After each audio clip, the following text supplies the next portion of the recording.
ingénieur de recherche à l'ENSTA Bretagne. Donc, concernant le projet, il est porté à la fois par Mathieu Sachet, enseignant-chercheur à l'ENSTA Bretagne, et Frédéric Auville, enseignant-chercheur à l'École navale, qui sont tous les deux présents également aujourd'hui.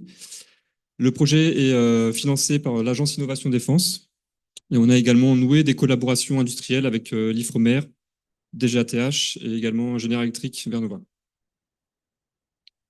Alors, concernant la propulsion cycloïdale, j'ai mis une petite animation. Donc, c'est un système où la rotation des pales est perpendiculaire à l'avance du navire, contrairement aux hélices classiques où la rotation des pales est dans le sens de la direction du navire. Et ce système permet d'orienter la poussée du navire sur 360 degrés et d'ainsi procurer une grande manœuvrabilité aux navires qui en sont équipés. Donc, pour la propulsion cycloïdale, on va distinguer deux modes de fonctionnement qui dépendent du paramètre lambda, défini comme le rapport entre la vitesse d'avance du navire et la vitesse périphérique des pales oméga R. Lorsque lambda est inférieur à 1, on parlera de cinématique cycloïdale. La vitesse périphérique est supérieure à la vitesse d'avance du navire et la pale suit une trajectoire cycloïdale. C'est le cas le mode de fonctionnement des Vogt-Schneider, qui sont des propulseurs cycloïdaux et dont la rotation des pales est faite à l'aide de bielles manivelles. Lorsque lambda est supérieur à 1, la vitesse d'avance du navire est supérieure à la vitesse orthoradiale des pales, et on parle de mode trochoïdal, où la trajectoire d'une pale suit une trochoïde. C'est également donc, le mode de fonctionnement des propulseurs LEAP, qui, eux, utilisent un entraînement des pales fait d'engrenage. On voit qu'avec ces deux types de propulseurs, du fait du caractère mécanique de l'entraînement des pales, il est aujourd'hui impossible de passer d'un mode à l'autre et de profiter des bénéfices de chacun des deux modes. Donc c'est ce dont s'est intéressée notre étude de recherche, et on a développé un système de propulseur cycloïdal où la rotation des pales est cette fois-ci mise en rotation grâce à des moteurs électriques pour pouvoir jouer toutes les cinématiques à la fois en mode cycloïdal et mode trochoïdal. Donc l'idée, c'est d'étudier la rotation de la pale au cours de la rotation principale et d'étudier donc les lois de calage. Donc c'est la donnée de l'angle de calage phi au cours de la rotation, donc la position azimutale θ. Et on peut définir également un angle bêta qui est donc l'angle phi, donc ça va être l'angle entre la vitesse d'avance du navire et la corde de la pale, et l'angle bêta, c'est l'angle entre la tangente à la rotation et la corde de la pale. En effet, en mode cycloïdal, on va préférer utiliser l'angle bêta car les pales ont un mouvement de rotation autour de la tangente à la rotation, alors qu'en mode trochoïdal, les pales tournent autour de la direction d'avance du navire. Donc les objectifs du projet sont d'optimiser ces lois de calage phi de θ ou bêta de θ en utilisant des processus d'optimisation multi-objectifs qui reposent sur des modèles de substitution et avec une approche multimodèle, donc à la fois avec des évaluations numériques et des évaluations expérimentaux. Par la suite, on va étudier des méthodes d'apprentissage par renforcement pour avoir une loi de calage qui soit évolutive en fonction des conditions du propulseur. Et en parallèle, c'est également donc, déterminer différents paramètres du propulseur pour différents modes de propulsion navale, que ce soit en mode trochoïdal ou mode cycloïdal. Donc, concernant la présentation, je vais d'abord vous parler des modèles mis en jeu, donc modèles numériques et modèles expérimentaux, puis je vous présenterai les résultats de l'étude et finirai par une conclusion et les perspectives. Concernant les résultats, je tenais juste à dire que c'est les derniers résultats de la campagne d'essai de mai dernier qui n'avaient pas été post-traités pour le papier, donc qui sont différents du papier. Donc, concernant le modèle expérimental, donc, on a utilisé la plateforme Shiva, qui est une plateforme académique de grande dimension, sur lequel on a 3 pales qui sont mises en rotation par un moteur secondaire situé au-dessus de chaque pale. Un support triangulaire maintient les 3 pales et est mis en rotation par le moteur principal situé tout en haut de la plateforme. Et enfin, un châssis permet de maintenir l'ensemble au-dessus du bassin d'essai. D'un point de vue mesure, on a un couplemètre placé entre le moteur principal et le réducteur principal, 4 cellules d'effort qui vont mesurer les sollicitations globales de la plateforme, et une balance embarquée au-dessus d'une des pales qui va mesurer localement les efforts hydrodynamiques. On a également 4 codeurs incrémentaux qui vont mesurer avec précision les angles de calage et l'angle de position azimutale. Et d'un point de vue commande, on a un PC à terre qui va envoyer les ordres de commande de la vitesse principale du moteur principal et qui va également envoyer les lois de calage à un microcontrôleur embarqué dans la partie tournante qui va faire la régulation des 3 moteurs secondaires. Alors, du fait de l'architecture de commande électrique, on peut apercevoir, noter un léger retard de temps en temps de la loi réellement suivie par les pales par rapport à la loi consigne qui va dépendre de la vitesse de rotation oméga, la vitesse de calage bêta point et du temps de régulation. En termes de bassin, donc les essais ont été réalisés au bassin Ifremer à Boulogne-sur-Mer, qui est un bassin en circulation avec une veine utile de 18 mètres de long, 4 mètres de largeur et 2 mètres de profondeur. Donc la photo en haut à droite représente la plateforme Shiva sur le bassin. Et en dessous, le schéma permet de différencier donc, les différents axes utiles, avec l'axe X qui va mesurer la poussée du propulseur dans le sens d'écoulement du bassin, l'axe Y qui mesurera l'effort transverse, et la balance embarquée va mesurer les efforts dans le repère NB-TB, et il y aura une phase de projection pour avoir la poussée totale et l'effort transverse total du propulseur. Donc, en conditions opérationnelles, enfin expérimentales, on va adapter la vitesse du bassin par rapport à la valeur du lambda choisie, ainsi que la vitesse de rotation du moteur principal. Donc, on attendra que l'écoulement soit stabilisé et on fera une acquisition des mesures sur 20 tours de rotation pour avoir une répétabilité des signaux d'effort. Enfin, s'ensuit une phase de post-traitement des mesures. En ce qui est du calcul numérique, donc nous avons utilisé le code FineMarine, RANS 1 stationnaire, avec un maillage 2 dimensions représenté en dessous, donc dans lequel on a représenté le tunnel dans un maillage fixe, et on va utiliser des maillages glissants pour simuler la partie de la rotation principale ainsi que la rotation secondaire autour de chaque pale. Donc on aura des interfaces glissantes entre chaque zone de rotation. Le modèle de turbulence utilisé est un modèle de K-OMEGA-SST. Et le pas de temps est calculé à partir d'un déplacement angulaire de la zone rotorique, delta θ. Et pour la validation de nos calculs numériques, on va utiliser les lois de calage qui sont réellement mesurées sur la plateforme Shiva pour mettre en entrée de nos zones glissantes. Donc à droite sont affichés les résultats de sensibilité au maillage.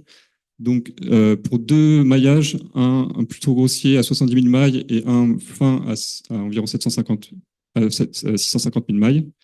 J'ai représenté donc à gauche l'effort propulsif sur une pale adimensionnée et à droite l'effort transverse sur une pale adimensionnée. Donc, les mesures expérimentales sont en pointillés noirs et les mesures numériques en jaune et rouge. Donc ici, c'est l'effort propulsif sur un tour de rotation, donc pour θ allant de 0 à 360 degrés. On voit qu'on a une bonne corrélation, surtout dans la partie amont, entre 0 et 180, entre les mesures numériques et les mesures expérimentales, quel que soit le niveau de raffinement du maillage. C'est également le cas pour l'effort FY. En aval, on a des disparités qui peuvent s'expliquer par le fait que lorsqu'on a les pales arrivent après 180 degrés, elles passent dans le sillage turbulent créé par les autres pales en amont. Concernant la sensibilité au pas de temps, donc j'ai fait varier le pas de temps du calcul pour 3 valeurs de delta θ, 0,5 degrés, 1 degré et 2 degrés.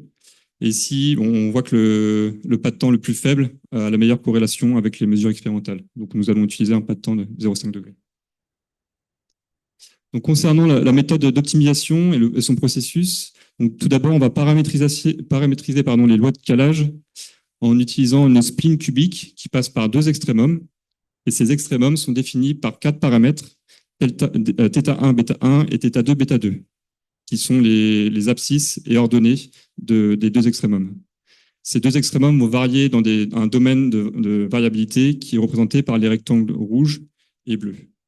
Donc on distingue la paramétrisation en mode cycloïdal avec l'angle β et la paramétrisation en mode trochoïdal avec l'angle φ. Sur la méthode d'optimisation, donc nous avons utilisé une méthode d'optimisation par métamodèles gaussiens, qui sont des modèles mathématiques qui se substituent à la modélisation de la physique.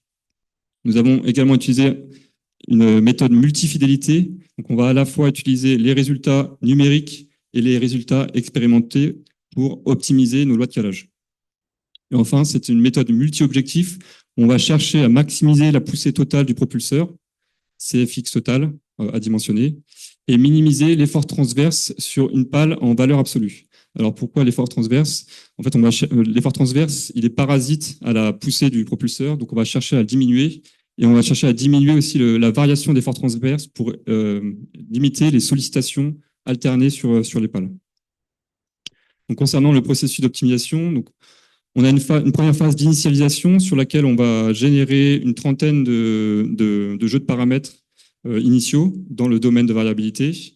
On va générer les lois de calage, les jouer expérimentalement ou numériquement, faire le post-traitement, évaluer la fonction objective, donc les deux objectifs, et construire notre métamodèle mathématique. Ensuite, la phase d'optimisation va nous proposer un point d'intérêt qu'on va générer, jouer physiquement ou numériquement, post-traiter, et enrichir ainsi de suite le métamodèle physique. Et on va converger vers les solutions optimales des lois de calage. Donc maintenant, je vais passer aux résultats. Donc, ces résultats sont représentés sous la forme de front de Pareto avec les deux objectifs, donc la poussée totale en abscisse et l'effort transverse en ordonnée. Donc ici, il s'agit de l'optimisation à la valeur lambda de 0,2 en mode cycloïdal. Donc sont représentés en violet les points joués numériquement. Donc chaque point correspond à une loi de calage différente. Et les points verts représentent les évaluations expérimentales. Enfin, les triangles vides violets représentent le front de Pareto prédit à partir de l'optimisation numérique seule, tandis que les losanges verts vides correspondent au front de Pareto prédit en tenant compte des points expérimentaux et également des points numériques en multifidélité. Donc, ce qu'on peut apercevoir dans cette première figure, c'est que la méthode multifidélité, en prenant les valeurs expérimentales et numériques, permet d'augmenter les performances de doigts de calage qui étaient moins bien prédits avec le modèle numérique seul. En effet, on a un gain en diminution de l'effort transverse en prenant la multifidélité. Ensuite, ici est affiché l'optimisation et les points d'optimisation en mode trochoïdal à la même valeur de lambda égale 0,2. Donc le front prédit en mode trochoïdal est ici. Et on peut voir qu'on a une grosse augmentation des performances pour le mode cycloïdal par rapport au mode trochoïdal. À des valeurs de lambda égale 0,2, c'est normal car le mode trochoïdal est moins intéressant. Et enfin, ici, sont affichées les valeurs de performance pour des lois dites symétriques, des lois qui sont conventionnellement utilisées pour les propulseurs actuels. Donc des lois sinusoïdales en mode trochoïdal et des lois de type géométrique avec un facteur d'excentricité, petit e, utilisé pour les voies de Schneider. Donc on voit que les performances des lois optimisées sont supérieures aux lois classiquement utilisées. Ici sont rajoutés donc les résultats pour une autre valeur de lambda, donc en augmentant le lambda à 0,375, on obtient encore un front cycloïdal supérieur au front trochoïdal. Et encore une fois, les lois optimisées permettent d'avoir des meilleures performances que les lois symétriques conventionnelles. Et enfin, à lambda égale 0,5, donc un zoom est affiché en haut. On voit que la différence ici entre le trochoïdal et cycloïdal s'amenuise. Et donc, le trochoïdal est bientôt aussi performant que le cycloïdal. Donc maintenant, si on s'intéresse pour ces valeurs de lambda, à regarder l'évolution des paramètres en suivant le long du front, en suivant le front. Donc, j'ai représenté à gauche les lois de calage qui permettent d'obtenir les performances le long du front. Donc, par exemple, le point tout en haut à gauche est représenté par la loi numérotée 1 ici.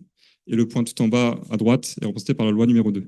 Donc on voit, en voyant qu'en balayant le front, c'est-à-dire en modifiant la poussée du propulseur, on a une grande variabilité des lois de calage. Pour le cas à lambda égale 0,375, on a encore une variabilité assez conséquente. même si la variabilité diminue. Et pour le cas à lambda égale 0,5, ça commence à diminuer. Donc, cela permet de conclure qu'on a une grande variabilité des lois de calage si on cherche à balayer en force propulsive notre propulseur à basse vitesse de lambda. Enfin, si on s'intéresse à comparer les différences entre le mode cycloïdal et trochoïdal à bas lambda, donc ici j'ai choisi donc deux points d'intérêt qui ont la même poussée totale du propulseur, un point en mode trochoïdal et un point en mode cycloïdal, et qui ont donc un effort transverse différent. Donc l'animation ici va montrer l'évolution de l'effort propulsif sur une pale au cours de la rotation, l'effort total des trois pales calculé à partir des trois pales, et l'effort transverse en valeur absolue. Donc la pale noire a le mouvement cycloïdal, tandis que la pale verte a un mouvement trochoïdal. Et enfin, en pointillé, ici est affichée la vitesse relative cinématique, qui est calculée comme la combinaison vectorielle de la vitesse vitesse périphérique et la vitesse d'avance du navire.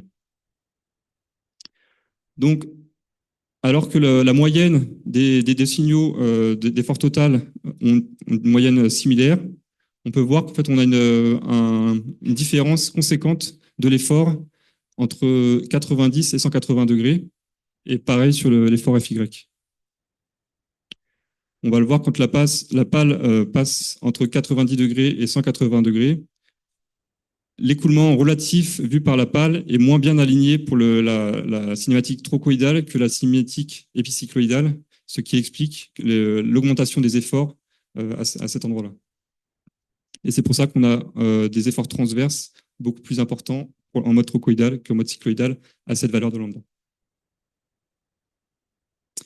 Enfin, ici, je vous présente les résultats pour des hautes valeurs de lambda, donc c'est-à-dire de lambda égale 0,8 à lambda égale 1,6. Donc ici, le front trochoïdal présente des résultats supérieurs aux lois cycloïdales, comme on pouvait s'y attendre. Et en termes de variabilité des paramètres et des lois de calage, on constate ici que la variation des paramètres, les paramètres ne varient très peu dans l'espace de dimension. Donc en mode trochoïdal et à haute vitesse d'avance, il n'est pas nécessaire forcément de changer la loi de calage pour faire varier la poussée, mais plutôt de changer de lambda, donc c'est-à-dire de jouer sur la vitesse de rotation. Voilà, donc en termes de conclusion, on a pu mettre au point et valider notre méthode de multifidélité, donc en reprenant à la fois des résultats numériques et expérimentaux. On a pu aussi s'assurer que les performances avec des lois optimales sont supérieures aux lois symétriques conventionnelles, et ce pour toutes les valeurs de lambda. Et on a vu qu'il est nécessaire d'adapter la loi de calage à bas lambda pour jouer sur la poussée, et qu'à haute valeur de lambda, il est plutôt nécessaire de jouer sur le paramètre lambda. Donc, en termes de perspective, maintenant, on va s'atteler à développer des méthodes d'apprentissage en temps réel pour avoir une adaptation de la loi de calage en fonction des conditions environnantes que voit le propulseur. Et donc, ces méthodes d'apprentissage seront notamment basées sur les différents résultats numériques et expérimentaux qu'on a actuellement. On peut aussi penser à étudier d'autres fonctions objectives, comme minimiser la puissance secondaire des propulseurs, des moteurs, pardon, ou également minimiser le moment de flexion pour avoir un meilleur dimensionnement des actuateurs et des moteurs électriques. Enfin, on peut aussi adapter notre méthode d'apprentissage sur le contrôle-commande et pour avoir un contrôle-commande qui soit adaptable en fonction des lois de calage. Et en parallèle, on est en train de concevoir donc un nouveau démonstrateur constitué de 6 pales, donc qui sera monté en paire, donc 2 fois 650 watts, avec un diamètre orbital de 225 mm.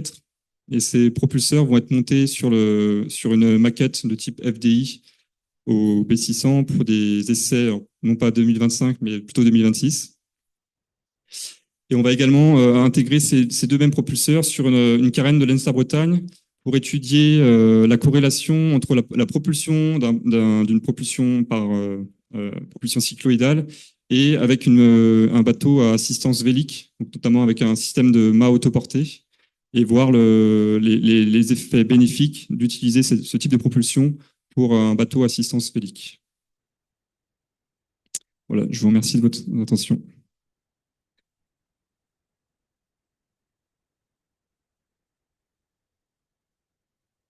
Merci Guillaume. Donc là aussi, il y avait beaucoup d'informations condensées en très peu de planches et merci d'avoir fait cet effort parce que alors d'abord je me tourne vers la salle pour voir s'il y a des questions. En fait, on a déjà fait, comme vous savez certainement, des essais sur une maquette FDI avec un propulseur trochoïdal. Et on a fait également des calculs CFD. Et on a découvert que les effets d'échelle étaient absolument énormes sur ces propulseurs parce que, en fait, la plupart de la pale est dans la couche limite de la carène. Donc, en fait, ça ne vaut rien, quoi. Les essais en bassin ne valent rien. C'est la conclusion qu'on a tirée. Tout ce qu'on peut en faire, c'est s'en servir pour recaler les modèles CFD, pour s'assurer que le modèle CFD, à échelle de la maquette, fait des prédictions qui sont correctes, et ensuite utiliser ce modèle CFD, cette fois-ci à l'échelle 1, pour faire les bonnes prédictions, parce que sinon, on est très déçu. D'accord. Ça rebondit un petit peu sur une question que j'avais, moi, c'est qu'est-ce qu'apporte l'approche multifidélité? En fait, ça a été esquissé, mais est-ce qu'on pourrait se contenter uniquement des essais? Bon, d'après ce que vient de dire Philippe, ça serait pas forcément une bonne idée. Mais voilà, qu'est-ce que ça a apporté en fait de coupler des essais, des calculs, mais dans cette approche multifidélité? Oui, tout à fait. J'en ai pas parlé. En fait, donc la méthode d'optimisation utilisée ici nécessite un grand nombre d'évaluations des performances.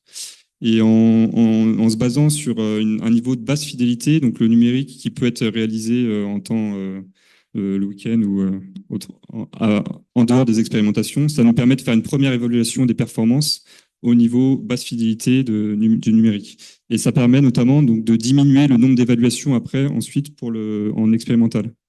Notamment, ici, on a utilisé une méthode de paramétrage 4 paramètres qui nécessite un grand nombre d'évaluations. Donc, c'est pour ça on a développé le côté multifidélité pour avoir une première estimation des performances en numérique et s'appuyer sur ces estimations-là pour converger plus rapidement. D'autres questions? Oui, Didier. C'est peut-être pas une question, mais plutôt un commentaire par rapport à l'utilité des essais en bassin. C'est effectivement vrai en fait que c'est un propulseur qui travaille complètement dans la couche limite. Donc c'est vrai que l'extrapolation réelle pose quand même un réel problème. En revanche, ça peut être intéressant de faire une comparaison entre ce type de propulseur et une propulsion classique par hélice, même si on reste à l'échelle maquette.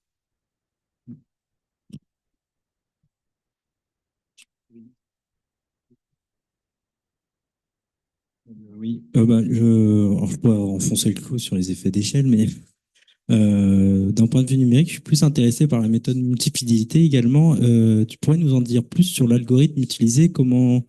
C'est quoi? C'est un kriging amélioré qui permet de prendre en compte les disparités ou comment on explique à l'algorithme lequel des deux modèles a le plus raison et lequel a plutôt tort? Je vais laisser peut-être Mathieu Sachet répondre à cette question. C'est lui qui a. Oui, désolé, c'est un peu compliqué, mais c'est un sujet qui nous a intéressés, qu'on traite aussi en résistance. Donc, Ok. Je pense qu'il y aura des détails dans le papier, mais voilà, on va laisser Mathieu préciser. Ouais, tout est donné dans le papier, mais juste pour compléter tout à l'heure ce que tu disais, Guillaume, en termes de l'intérêt, c'est effectivement de réduire le coût global de l'optimisation. Et en ordre de grandeur, par exemple, avec 4 paramètres, si on n'avait que l'expérience comme modèle, l'ordre de grandeur, c'est à peu près, on va dire, 70 points qu'il faudrait faire. Enfin, il faudrait évaluer 70 fois les fonctions objectives. Et avec le niveau qu'on choisit comme fidélité inférieure numérique, ça permet de réduire à peu près d'une vingtaine de points ce qu'on fait en expérience. Donc voilà, c'est à peu près ça le gain en termes de coût. Et après, en termes de modèle, donc c'est alors certains appellent ça du kriging. Moi, j'appelle ça plutôt des processus gaussiens, mais C'est juste une histoire de vocabulaire. Enfin, c'est des processus stochastiques, effectivement. Et ce qu'on cherche à apprendre, donc, en fait, c'est l'erreur entre deux niveaux successifs de fidélité. Donc, c'est ça qu'on cherche à approcher pour construire de manière comme ça incrémentale la prédiction de plus haute fidélité. Je sais pas si ça répond à ta question partiellement.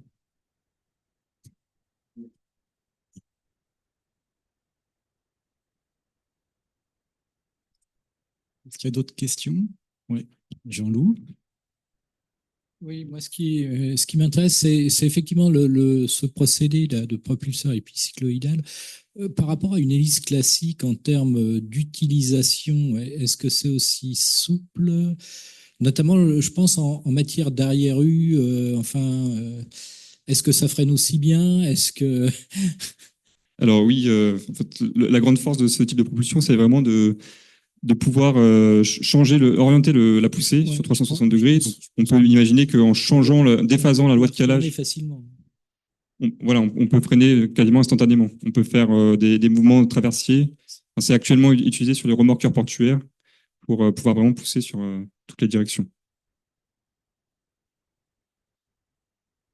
Par contre, moi, là où je m'interroge sur un plan utilisation opérationnelle, c'est l'intérêt de passer du cycloïdal au trochoïdal. Parce que pour moi, les cycloïdales, ce sont des propulseurs qui sont très typés pour des remorqueurs, c'est l'utilisation qui en est faite. Donc des bateaux qui vont pas vite et qui ont besoin de fortes poussées. Les bateaux qui vont utiliser des trochoïdales, ça va être des bateaux plutôt comme les frégates qui vont vite, etc., mais qui n'ont pas vraiment de besoin de pousser très forte à basse vitesse, quoi. Donc, je suis pas sûr que finalement, à avoir essayer d'avoir un truc qui couvre toute la gamme, on ait un intérêt opérationnel. C'est la question que je me pose. Alors, je pense pour des petites unités de type drone ou de type Zodiac, un système trochoïdal va pouvoir être performant à la fois à basse vitesse d'avance et à grande vitesse d'avance. Par contre, dès qu'on va passer sur des grosses unités, là, à basse vitesse, enfin, au boiler pool ou sans vitesse d'avance du navire, le mode épicycloïdal est vraiment plus performant que le mode trochoïdal.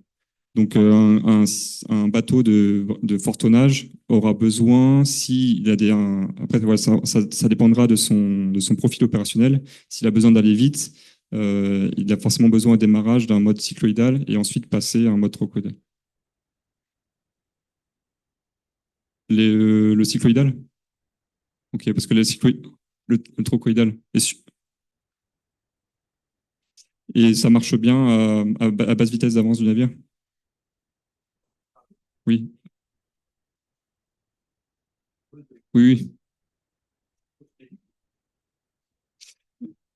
Voilà. Après, ça dépend de l'échelle du navire. J'imagine à grande échelle. Je ne sais pas si la poussée. Après, du coup, ça nécessite aussi de surdimensionner peut-être le propulseur pour pouvoir pousser à basse vitesse. Ok.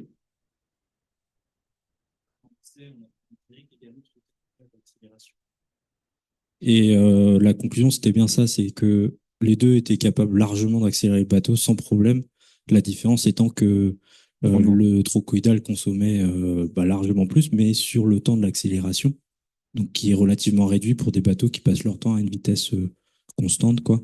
Donc c'est vraiment le profil d'emploi qui devrait driver le choix de passer sur une solution hybride. Il faudrait un bateau qui ait besoin de faire beaucoup de ports, puis d'un coup beaucoup de transit. Pour un bateau qui est plutôt mono, donc soit remorqueur qui fait que du port, cycloïdal c'est évident, et pour une frégate, trochoïdal est évident, et l'intermédiaire, c'est plus un surcoût qu'autre chose, quoi. D'accord. Avec les moteurs électriques, on peut vraiment passer d'un mode à l'autre hyper facilement. On avait des essais en bassin. Pardon? Les points de fonctionnement, je sais pas. C'est sûr que la forme du propulseur sera peut-être différente.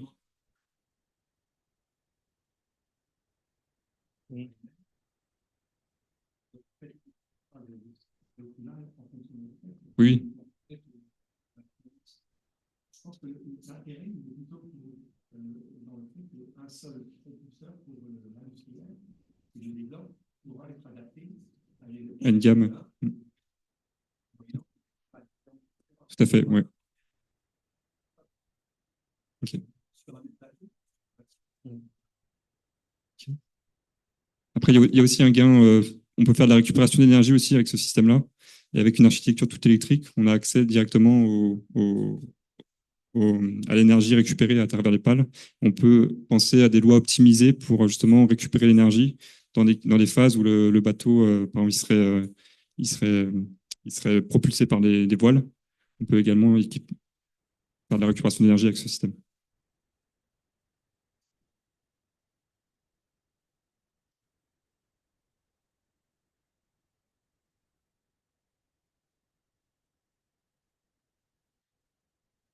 Oui. Oui.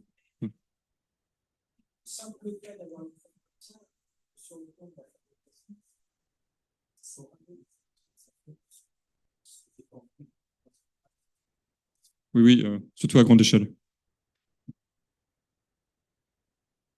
On a une question sur le chat là.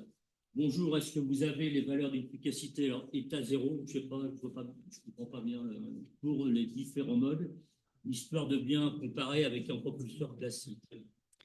Alors, en termes de rendement, donc le état zéro, l'avantage donc de ce type de propulsion, c'est pouvoir adapter, grâce aux lois de calage, le rendement en fonction du paramètre d'avance lambda ou du paramètre J. Et donc, alors en termes de rendement, expérimentalement ou numériquement, on avait des valeurs de 60% à peu près.